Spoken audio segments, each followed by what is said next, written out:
We are the Bortzes. I'm Sam Bortz. I'm Jessica Bortz. And right now, asleep is Benjamin Bortz. And upstairs, we have a dog named Atticus. So, here's a puppy. You will meet him later.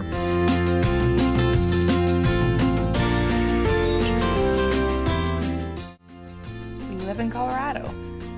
Great state of Colorado.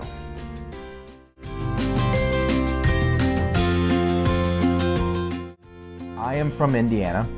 I was born in Dallas, Texas, but grew up in Indianapolis. And I am from California, Sacramento area. I grew up there the first 15 years of my life and moved out here 12 years ago, July 3rd.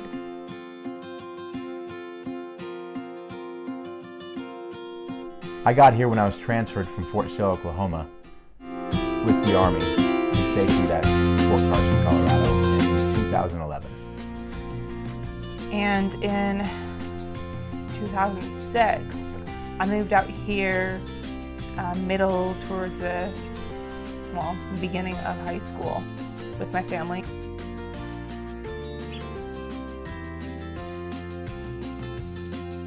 One of my favorite things about Colorado are the views of the mountains. Oh yeah. The sunrises, the sunsets, the sun shines through the clouds. The thunderstorms are amazing, the rainbows are awesome. As of recent, the thunderstorms have been really nice, huh? My favorite thing about Colorado is it's just such clean air up here. You go to any other state and you have to deal with the density of the air. And here it's so thin and it just feels clean compared to other states.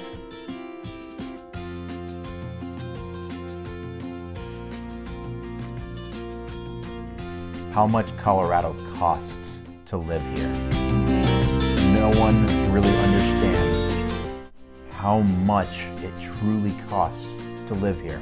When I first moved here back in 2011, I was in an apartment that cost me roughly $600 a month. And this is the same apartment that Jessica and I, when we first got married, we were in together.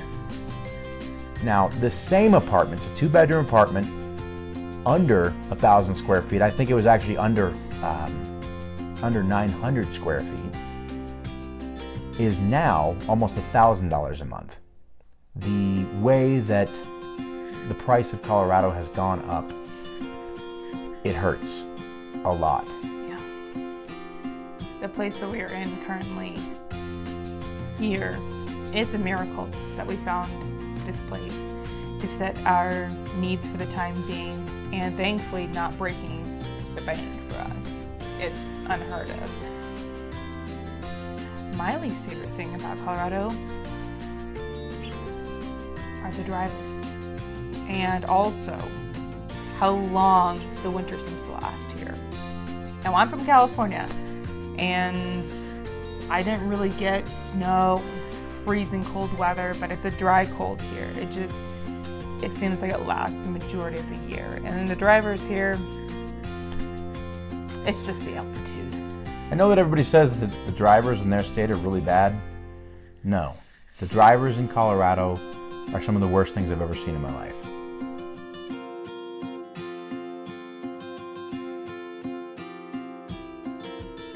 Some of my favorite things to do actually are, I love watching movies on rainy days. During the year at times. I also love to go to the dog park on Saturdays with my whole entire family and just have a relaxing day, get Dutch Bros coffee, which you're going to learn a lot more about Dutch Bros later. Oh my gosh. Promise. If you don't know about Dutch Bros, we'll teach you a little thing or two about it. I am an artist. Right now I'm focusing mainly on my cosmetology career. I mainly do nails. I've been practicing nails for about 3 years now, acrylic and gel. I also draw, do a lot of photo editing, a lot of video editing as well.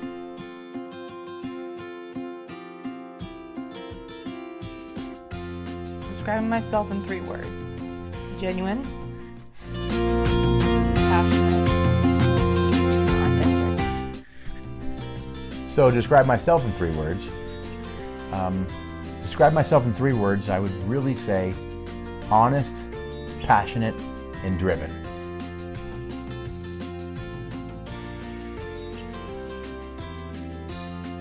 I work for the government. I used to work for the United States Army, and now I work for the civilian sector of the government. And the job that I do is very similar.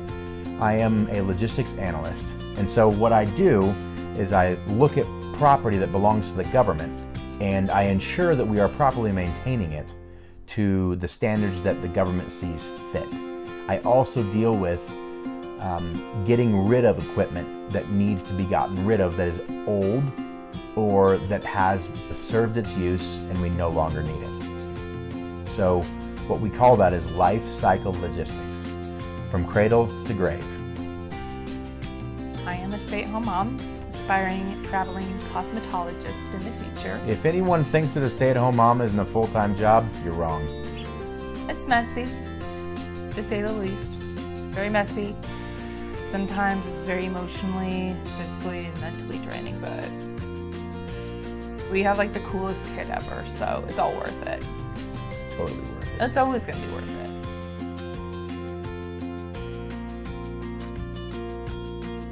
it. Both of us have been youth leaders at one point in time or another.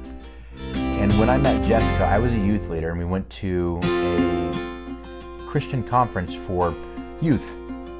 At the time I was chaperoning this youth group that we were with, and I had known Jessica's little sister for a little while because she used to come out with us on Wednesdays after we were done with service.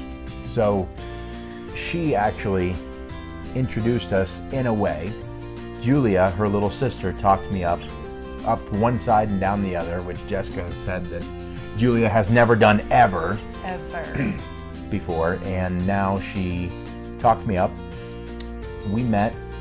Jessica and I, it's interesting. We actually shook hands and she kind of drew me in. She literally grabbed my hand like this and said, "And you are," pulled me like that, and I was done. I was absolutely done. She drew me in closer because it was a loud room. That's the only reason why she drew me in. And my side of the story, I had just about 1 to 2 weeks before I met him, I got out of a long distance courtship, if you will, with a friend of mine, still friends to this day, awesome buddy of mine. We both mutually decided through fasting that it just wasn't meant to be, which it was totally fine. I wasn't heartbroken. I knew I was still gonna have a friend in that guy, and I still do today.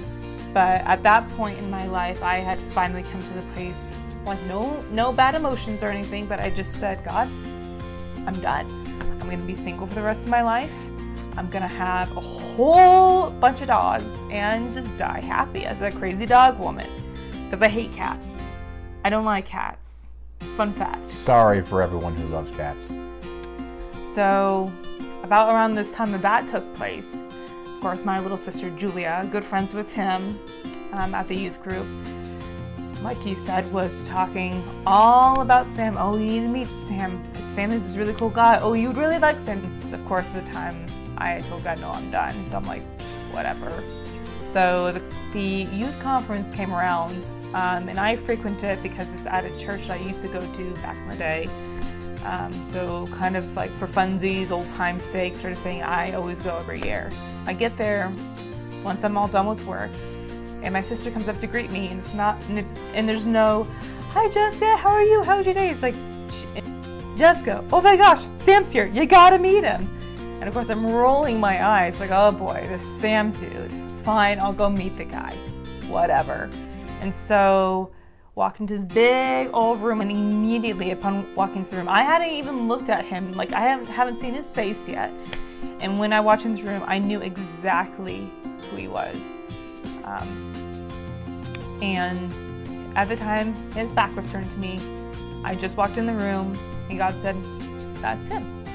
That's your future husband." And in my head, I'm like, oh, heck no. But I mean, I went along with it. My sister very excitedly led me over to meet Sam. He turned around, we introduced ourselves. Of course, I grabbed his hand, I pulled him in because it's loud, and I said, my name's Jessica, and you are.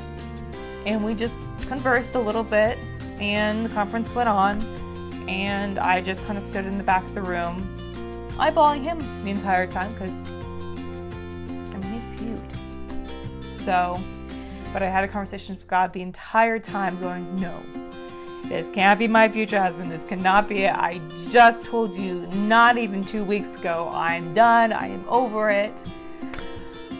And the rest is history. We've been together ever since. And